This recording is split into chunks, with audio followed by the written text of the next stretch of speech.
Welcome back, trainers, and we have approached the end of 2023. Now, we're going to go ahead and look at the first event of Pokemon Go for 2024 and see what we have going on, including something very interesting in which they're going to be giving us 100 Pokecoins. Not giving it. You're going to see the details here. But with that said, let's go ahead and get this started. If you can give this video a thumbs up, that'd be much appreciated. Let's start this year off with a bang. All right, so this is going to be going down January 1st, of course, at 10 a.m. local time until Wednesday, January 3rd at 8 p.m. local time. It's going to be the Pokemon Go New Year's event. All right, let's see what we have here. You're going to have halved egg distance when placed in incubators during the event. So you have to do it once the event starts to get that half distance. Now you're going to get 1/4 hatch distance for your first 3 eggs incubated in the Pokemon Go widget. What is that? Well, I'm glad you asked. Let's go ahead and take a look here. All right, so what you're going to do is long press your screen. I don't know about iOS. I don't know about iPhones. Okay, all right. But for the Androids, you long press, and then we're going to go ahead and do this. Retrieving data for Pokemon Go. I go in here, and it still doesn't show up. I'm sure it just takes a couple of times. And that's how you're going to actually get the distance for those 1/4. I personally have never used the widget. Don't plan on doing it. If it's not going to show up really quick for me right there, I do not give a damn. All right, so we back out and it still doesn't show up. Great, that's fine. That's fine. That's just what it is.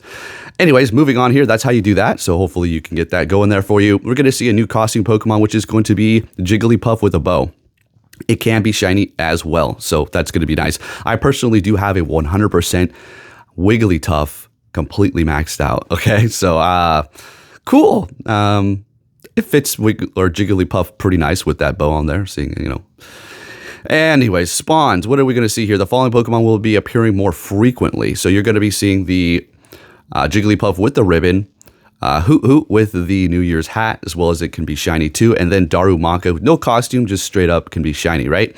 And then some trainers might encounter a Bronzor, okay? 7-kilometer eggs. Let's see what we have going on here. We have Pikachu, or should I say Pichu with the party hat, Cleffa, Igglybuff, Togepi, Tyrogue. Still want that shiny, but being able to evolve it into Hitmontop. I've hatched about 3 and they all go into Hitmonlee or Hitmonchan. It's like, come on, man. And then Smoochums, Elekid, Magby, Azurill, and why not? I still need shiny, why not? That's crazy. That's crazy. Okay. All right. There was somebody I knew who had like 8 of them or like 6.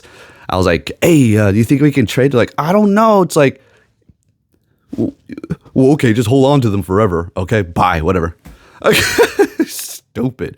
Some people are so stingy and weird about it, especially have the extras. That's why I don't care about trading.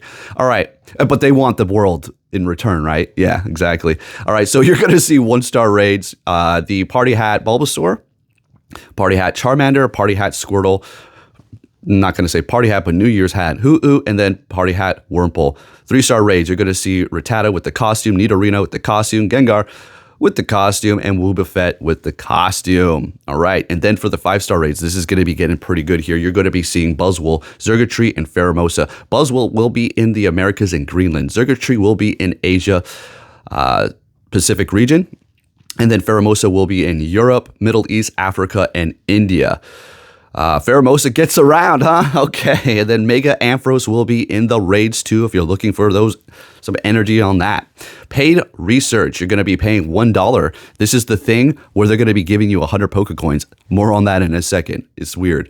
Okay, it's like, I'm not even going to give you an analogy right now. All right, so $100, you're going to be getting an encounter with these things, but we're going to get more into that because we have all the details. All right.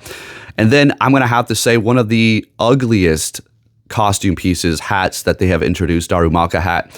Some of them get really dumb. I guess some of you are probably like, what are you talking about? That looks kind of funny. Okay, to each their own. All right. So we already went over where they are going to be appearing. Sounds good. Oh, okay, yeah. There is going to be a raid hour for those Ultra Beasts, and that is going to be January 3rd, 6 p.m. until 7 p.m. local time. So make sure you get on that. All right, now let's have a little look at this here for the paid ticket. So it's going to be very simple. You pay 99 cents or equivalent in your area, and this is what you're going to do. So you're going to walk 1 kilometer for 2,024 XP for 2024. Catch 20 Pokemon for a Jigglypuff with the bow encounter. Potentially could be shiny. Hatch 2 eggs for a Hoot Hoot, the New Year's hat one. And then take 4 snapshots of a wild Pokemon for a Wurmple. Here's the XP. 10,000 XP, or should I say rewards? 10,000 XP and 100 Pokecoins. That's the ultimate rewards for this. So essentially, you're getting a 1 cent back. Depends on how much you pay for the ticket initially in your area, but $1 of Pokecoins is essentially $1. So yeah, you're gonna be making 1 cent plus some free items. It's kind of like you just give them $1 and they're like, oh yeah, here's 100 Pokecoins. So it's not too horrible, I guess. It's kind of interesting that they're throwing in that 100 Pokecoins. Like, here you go, you little things. You have fun, you suckers. Thanks for your $1. Now, keep giving me your lunch money. But that's what we have, okay? So looking pretty interesting here. Now, I'm going to have to say you're definitely going to want to raid Buzzwole, Zergatree, and Pheromosa. I don't know about Pheromosa. That thing actually is going to be a good bug type attacker. But what you really want to do if you're looking for the top type attackers for raids is Zergatree. You want to get Zergatree and power that up because it is a very strong electric type attacker. And it's not very common to be in raids here, so make sure you take advantage of that. Unfortunately, we do not have unlimited remote raids like we did when we've seen them before, so we can't go hard. That was the only sole reason I was able to max out Buzzwole. I have a 100%, and it's completely maxed out because I was able to do unlimited remote raids when they were here. It was kind of crazy because we were spending hundreds and hundreds of dollars, and I know a lot of you were too, but it's our money. We'll do whatever we want as we please with it, right? And it just blows my mind that, look, I haven't really been, I've spent, I'm going to be honest with you, it's towards the end of the year, and I did purchase $200 worth of Pokecoins so I could, get those write-offs before the end of the year, or whatever I need to do for my taxes. But I haven't been spending like I have before. With the unlimited remote raids, if we had a new raid boss that was actually, something viable that you wanted to have and power up, I would go hard. Like absolutely madman, except almost every invite that I can get, that I can see. If you're like, I would send you invites, you didn't accept it. Look, I'm not trying to miss them on purpose. Sometimes I just miss it, okay? But I would go hard and spend hundreds and hundreds of dollars. It was insane.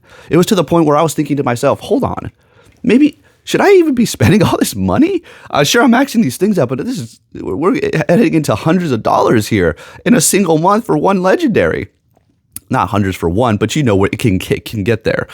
So yeah, you definitely want to go for these. Unfortunately, they took away the remote raids, so you're not going to be able to go hard on unlimited there. But Zergatree is something you want. As far as Buzzwole, it's definitely a strong Pokemon, a very interesting one as well. Very weak to flying though, if you do decide to use it for Go Battle League. But it does have a lot of great moves, especially coverage for Psychic type Pokemon with its lunge move that you're going to definitely want to be running. Superpower as well. A pretty good move. As far as using it as in a raid as a fighting type, it can be that, sure. Yeah, there's better ones out there, but it can definitely fit the bill for you. So, rate them as you will. As far as Buzzwole, I'm not going to do any of those because I have 100. There's really no need to waste my money. If you send me an invite, I'll probably do a couple just so I can get the rewards, and I don't want to be rude and just ignore you. But otherwise, I'm probably just going to go hard on Zergatree. Or my 5 remotes for the day, because I don't go out here in the snow with these idiots where I live. I'm not saying everybody around. The drivers, that's what I mean. They can't drive, so I'm not risking going all over here until wintertime comes or until summertime. Then I'll go out there and raid hard. But there you have it, folks. Looking pretty interesting. Whatever reason, they're giving you your $1 right back when you purchase the ticket. It's essentially like them giving you free. Them giving you 100 Pokecoins means nothing. Okay, so essentially you're giving them $1 for an exchange for air. Like, so here's $1 Niantic. They're like, great, now take a breath. Whatever, I'm not really complaining. It's just interesting to me. If you did enjoy this video, please give it a thumbs up. Subscribe if you're new, turn notifications on, and I'll be catching you all in the next one. Take care, and Happy New Year, folks.